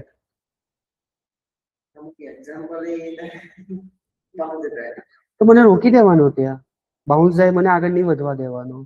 મને 10 વાર પૂછો મને કોઈ જ વાંધો નથી, મને આગળ નહીં વધવા દેવાનો. એટલે એ તો તમે આ પીપીટી કરશો ને એની અંદરથી ડાઉટ્સ નીકળશે હજુ. રાઈટ?